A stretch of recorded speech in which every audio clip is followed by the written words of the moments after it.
మీ అందరికి ప్రభు అయిన యేసుక్రీస్తు నామములో వందనాలండి. ఈరోజు ముఖ్యంగా వీడియో చేయడానికి కారణం, సారీ నా వాయిస్ అసలు బాలేదు. బట్ ఈవెన్ దో ఇప్పుడే ఒక వీడియో నేను చూశానండి. దానికి రెస్పాన్స్గా ఈ వీడియో చేస్తున్నాను.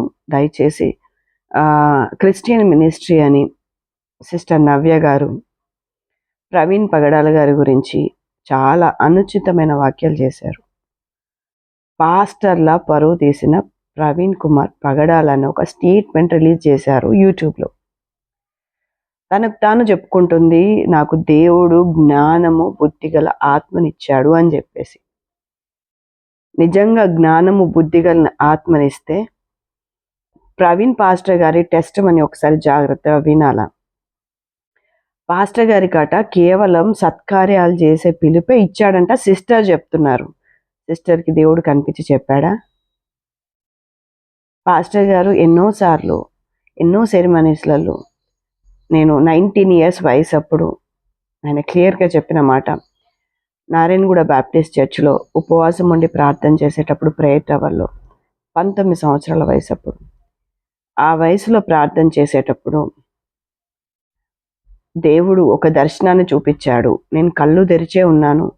ఎంతోమంది తెల్ల టోపీలు పెట్టుకొని దేవుడు చేతులు చెప్తే ఆయన దగ్గరకు వస్తున్నారు. అప్పుడు దేవుడు విన్న మాట, దేవుడు నోటి ద్వారా విన్న మాట ఏంటంటే, నీవు లోకానికి వెలుగై ఉన్నావు అని చెప్పి. అది పిలుపు బ్రదర్ది. అంటే లోకానికి వెలుగు అని అంటే చీకటిని తొలగించే వ్యక్తి. అంటే చీకటి ఎక్కడైతే ఉంటుందో వెలుతురికి స్థానం ఉండదు. ఎక్కడెక్కడైతే చీకటి ఉంటుందో అక్కడక్కడ ఆయన ఈ వెలుగును గురించి, ఎవరు యేసు ప్రభు అనే వెలుగును గురించి, ఆ వెలుగును లోకానికి తీసుకెళ్లే వ్యక్తి అని దేవుడు ఆయనను పిలుచుకున్నాడు, ఆయనను ఏర్పాటు చేసుకున్నాడు. ఈ సిస్టర్ చెప్తుంది పచ్చి తాగుబోతు అని చెప్పేసి. బుద్ధి జ్ఞానం ఉన్న వాళ్ళైతే, క్రైస్తవులు ఎప్పుడు కూడా వెలిచూపుతో నడిపించబడరండి. ఎప్పుడైనా గుర్తుపెట్టుకోండి.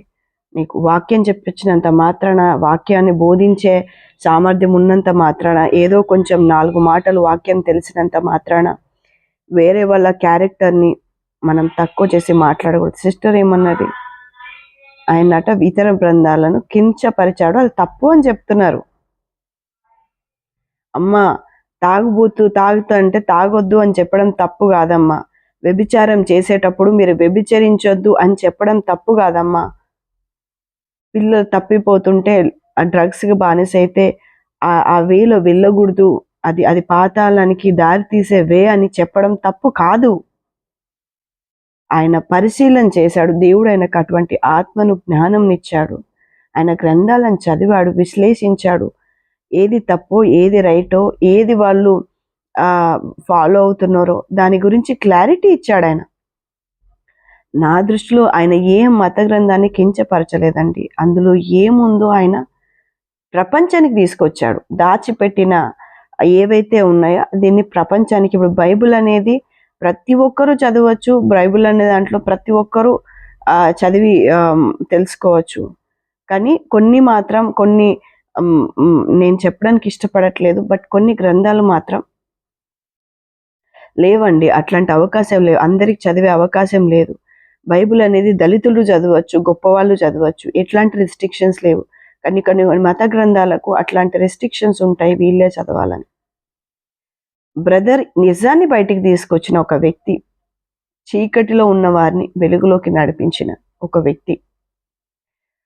కేవలం 4 బైబిల్ మాటలు తెలిసినంత మాత్రాన ఇంకొకరి గురించి, ఒక దైవ సేవకుల గురించి ఆయన ఎంత సేవ చేశారు, ఎంత పరిచయం చేశాడు, ఆయన జీవితాన్ని యేసు ప్రభు కోసం ఎంతగా త్యాగం చేశాడు, ఏం తెలుసని మాట్లాడుతుంది. దయచేసి ఈ వీడియో ఆమెకి షేర్ చేయండి. బుద్ధి రావాలి ఆమెకి. బుద్ధి లేని, తెలివి లేని, జ్ఞానం లేని మూర్ఖపు మాటలు మాట్లాడుతుంది. భ్రమపరిచే ఆత్మలో ఆమె బతుకుతుందని నాకు అర్థమవుతుంది. క్రైస్తవులు ఎప్పుడు కూడా వెలిచూపుతో వెళ్ళరండి, పైన చూపించే దాంతో వెళ్ళరండి. ప్రతి ఒక్కరికి, యేసుప్రభులో రక్షించబడిన వాళ్ళకి, దేవుని ఆత్మచేత నడిపించబడే వాళ్ళకి పరిశుద్ధాత్ముడు వాళ్ళతో పాటు నివసిస్తాడండి. ఒక వ్యక్తి అటువంటి సిచ్యువేషన్లో ఉన్నాడు అని అంటే ఆ వ్యక్తి ఏంటి అనేది మనం దేవుని సన్నిధానంలో ప్రార్థన చేసినప్పుడు పరిశుద్ధాత్ముడు మాట్లాడతాడు. మనుషుల సాక్ష్యం కాదండి, పరిశుద్ధాత్ముడి సాక్ష్యం మనకు కావాలా. చూడండి, మనకు 1 యోహాను 4వ అధ్యాయంలో మీరు చదవండి. ఎవరు తెలుసండి మనకు సాక్షులు? నీళ్లు, రక్తం, పరిశుద్ధాత్మ దేవుడు, యేసుక్రీస్తు ప్రభు, తండ్రి అయిన దేవుడు మనకు సాక్షులుగా ఉంటారండి. మనుషులు కాదండి మనకు సాక్ష్యం చెప్పేది మన గురించి. నిజంగా బ్రదరు ఆ రకంగా చనిపోయి ఉంటే ఈరోజు బ్రదర్ వాక్యాన్ని చూసి ఇంత ఇన్స్పైర్ అయ్యే వాళ్ళు కాదండి. నిజంగా ఆయన ఎంతగా దేవుని కోసం పనిచేశాడో. ఇంతమంది వాళ్ళ చూడండి, క్రైస్తవులు మౌనంగా ఉన్నారు అంటే తప్పును ఒప్పుకున్నారని కాదండి, గుర్తుపెట్టుకోండి. యేసు ప్రభు కూడా ఆయనను పట్టుకొని కొట్టినప్పుడు ఆయనను మొహం మీద ఒక గుడ్డ ముక్కేసి పిడిగుద్దులు గుద్ది, నేను ఎవరు కొట్టారో చెప్పు, ప్రవచించు అని అక్కడున్న రోమా సైనికులు అడిగినప్పుడు యేసు ప్రభు మౌనంగా ఉన్నాడు. ఎందుకు మౌనంగా ఉన్నాడండి? ఆయన చెప్పలేడా? ఆ సిచ్యువేషన్ నుంచి ఆయన ఎస్కేప్ కాలేడా? ఎందుకండి? గొర్రె పిల్లలాగా ఆయన ప్రతి పరిస్థితిని కూడా, ప్రతి అవమానాన్ని, ప్రతి బాధను, ప్రతి నొప్పిని భరించుకుంటూ మౌనంగా ఉన్నాడు. ఎందుకండి? ఎందుకనంటే ఆయన ద్వారా లోకానికి రక్షణ కార్యం జరగాలి కాబట్టి, ఆయన ద్వారా లోకానికి రక్షణ కలగాలి కాబట్టి ఆయన అన్నీ భరించుకుంటూ ఉన్నాడు. ఈరోజు జెస్కా గారు కూడా మౌనంగా ఉన్నారంటే దాని అర్థం ఆయన తాగుబోతని ఆమె ఒప్పుకున్నట్టు కాదండి. ఆయనకు పోస్ట్ మార్టం చేయొద్దు, ఒకవేళ అనుంటారేమో పోస్ట్ మార్టం చేయొద్దు, కుట్లేసి బాడీ ఇచ్చేయమని వాళ్ళు రిక్వెస్ట్ చేయడం అంటే దాని అర్థం ఆ బ్రదర్ తాగుబోతూ లోకానికి తెలుస్తానే భయంతో కాదండి. అది గుర్తుపెట్టుకోండి. క్రైస్తవ సమాజం ఎంతమంది అయితే వారి కుటుంబాన్ని, బ్రదర్ని మిస్అండర్స్టాండ్ చేసుకుంటున్నారో వాళ్ళందరికీ ఈ మాటలు చెప్తున్నానండి. కాదండి, వాళ్ళు వాళ్ళ కోసం బ్రతకట్లేదండి, వాళ్ళు వాళ్ళని రక్షించి వాళ్ళని పిలుచుకున్న యేసు ప్రభు కోసం వాళ్ళు బ్రతుకుతున్నారండి. ఆ బ్రదర్కి ఎప్పటి నుంచో థ్రెటనింగ్ కాల్స్ వస్తున్నాయి. ఎప్పటి నుంచో ఆ బ్రదర్ని గురించి చాలా బ్రదర్ని చాలా హింస పెడుతున్నారు. ఇలా చంపేస్తాం, అలా చంపేస్తామని ఎన్ని కాల్స్ వచ్చుంటాయి. నువ్వు చచ్చిన తర్వాత నిన్ను ఈ విధంగా అందరికీ నిన్ను గూర్చి ఈ విధంగా చెప్తాం, ఆ విధంగా చెప్తాం, నీ క్యారెక్టర్ని నాశనం చేస్తాం అని చెప్పి ఎన్ని థ్రెటనింగ్ కాల్స్ వచ్చుంటాయండి. మీకు తెలుసా ఆ విషయం? ఆ కుటుంబం ఎంత నలిగిపోతుందో, ఎంత బాధపడిందో, ఎంత వేదన పడిందో మీకు తెలుసా అండి? ఆ బ్రదర్ డైరెక్ట్గా స్టేట్మెంట్ కూడా ఇచ్చారు, నన్ను చంపొద్దు అని చెప్పేసి. ఆ బ్రదర్ని ఎంతగా వాళ్ళు మానసికంగా ఎంత బాధ పెట్టారో, దేవుని పని చేయకుండా ఎంతగా ఆ బ్రదర్ని బాధ పెట్టారో మీకు తెలుసా అండి? ఒక ఒక ఒక ఒక ఒక 7 కంపెనీలను రన్ చేసే ఒక CEO ఒక దేవుని వాక్యాన్ని పట్టుకొని, నేను యేసు ప్రభుకు ఆయన ఇంట్రడక్షన్ చేసుకునేటప్పుడు నేను చూశానండి, నేను I'm sincere student of word of God అని చెప్పిండండి. అక్కడ మనకు అర్థమవుతుందండి ఆయన ఎంతగా దేవుని వాక్యాన్ని చదివి దాన్ని అనుసరిస్తున్నాడని. అలాంటి తాగుబోతులు పరలోకరాజ్య వారసులు కాదని తెలియదా అండి ఆయనకి? తాగకూడదు అని చెప్పిన వ్యక్తి ఎలా తాగుతాడని అనుకున్నారండి మీరు? బుద్ధి ఉండాలి ఎవరికైనా.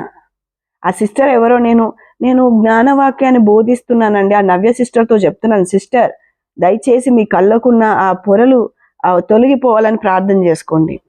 కేవలం వాక్యంతో కాదండి, ఆత్మతో, ఆత్మ గ్రహింపుతో మాట్లాడండి. పరిశుద్ధాత్ముడు మీలో ఉంటే మీరు ఇట్లాంటి మాటలు మాట్లాడారండి. పరిశుద్ధాత్మ దేవునితో మీరు నడిపించబడితే బ్రదర్ గురించి ఇట్లాంటి స్టేట్మెంట్ ఇవ్వరండి. బుద్ధుండి మాట్లాడుతున్నారా మీరు? అన్నమే తింటాం కదా కడుపుకి. కొంచెమన్నా ఆలోచించాలండి దయచేసి. మళ్ళా క్రైస్తవులు తిట్టుకుంటారు, వాళ్ళ సమాధానం లేదు అని చెప్పకండి. తప్పు అయితే తప్పు అని డైరెక్ట్గా చెప్పాలి, ఖండించాల. క్రైస్తవులమే కానీ తప్పు చేసినప్పుడు ఎవరైనా సరే తప్పని చెప్పాల్సిందే. దయచేసి ఆ బ్రదర్ని, దయచేసి ప్రవీణ్ గారి గురించి తప్పుగా ఎవ్వరూ మాట్లాడొద్దండి. నేను ఒక్కదాన్నే కాదండి, నా ఫ్రెండ్ సర్కిల్లో నేను చాలా మందిని, వాళ్ళు నాకు కాల్ చేస్తున్నారు, నేను వాళ్ళకి కాల్ చేస్తున్నాను, చాలా మంది చెప్తున్నారు. బ్రదర్ నిన్న నైట్ కూడా మా ఫ్రెండ్తో మాట్లాడాను, బ్రదర్ వాక్యం ద్వారా నేను చాలా బలపడుతున్నాడు.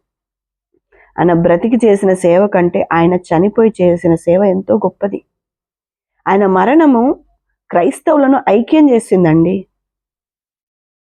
యేసు ప్రభు ఏ విధంగా అయితే లోకానికి రక్షణ రావడం కోసం ఆయన మరణాన్ని ఏ విధంగా స్వీకరించాడో, క్రైస్తవుల్లో ఐక్యత తీసుకురావడం కోసం, క్రైస్తత్వంలో మార్పులు తీసుకురావడం కోసం మేబీ దేవుడు ఈయనను ఆ విధంగా తీసుకెళ్ళడానికి ఆ విధంగా అనుమతించి ఉంటాడు. జరుగుతుంది ఇది. అక్కడ చాలా ఆ సిస్టర్ చెప్పారు, నేను క్షమిస్తున్నాను అని అంటే దాని అర్థం ఏంటండి? ఆయన నార్మల్గా సహజంగా చనిపోలేదని నేను నమ్ముతున్నాను, అయినా నేను క్షమిస్తున్నాను, దేవుని చేతులకు అప్పచెప్తున్నాను అని ఆమె ఇచ్చిన స్టేట్మెంట్ అర్థం.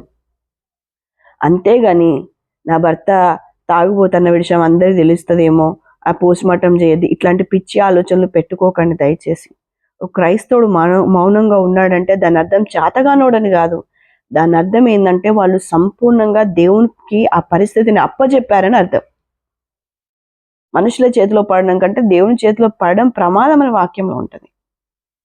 వాక్యంలో ఉంటుంది, ప్రభు ఆయన శిష్యులు ఒకడు, ప్రభు నా తండ్రి చనిపోయాడు, నేను వెళ్ళి వాడిని పాత పెట్టుకొని వస్తా, మా తండ్రిని పాతి పెట్టుకొని వస్తా అంటే ఏమని చెప్తారు తెలుసా? మృతుల్ని పాతి పెట్టుకొనియండి, మీరు వచ్చి నన్ను వెంబడించండి. ఇప్పుడు ఆయన ఎలాగో ఈ లోకాన్ని విడిచిపెట్టి వెళ్ళిపోయాడు, ఆయన యాత్ర ముగించి వెళ్ళిపోయాడు. ఇప్పుడు ఆ సిస్టర్ కూడా ఒక పిలుపు ఉంటుంది, ఆ దర్శనం ఉంటుంది, అతను వదిలిపెట్టిన పని ఉంటుంది, అది చేయాల్సిన బాధ్యత సిస్టర్కి ఉంటుంది. దాని మీద ఆమె ఫోకస్ చేస్తుండొచ్చు. ఈ విషయం మీద ఫోకస్ చేసి ఆమెకు దేవుడిచ్చిన పిలుపుని ఆమె పక్కకు పెట్టదు కదా. ఆమెకు ఒక రెస్పాన్సిబిలిటీ ఉంది. Let her do her responsibility. మీరు ఇట్లాంటి స్టేట్మెంట్లు ఇచ్చి కుటుంబం వాళ్ళని దాచిపెడుతుందని ఇట్లాంటి స్టేట్మెంట్లు దయచేసి ఎవరు ఇవ్వకండి. దయచేసి మీరేమన్నా ఆ నవ్య గారితో మాట్లాడుతున్నాను, మీరేమన్నా దగ్గరుండి చూసారా? మీరేమన్నా మందు పోసారా బ్రదర్కి? ఆయన తాగి చచ్చిపోయాడని చెప్పి స్టేట్మెంట్ ఇస్తున్నారు. బుద్ధి ఉండాలా మీకు? దయచేసి మీరు వీడియోలు పోస్ట్ చేయకండి. మీరు వాక్యాన్ని బైబుల్ స్టడీ పెట్టి ఇట్లాంటివి చేయకండి.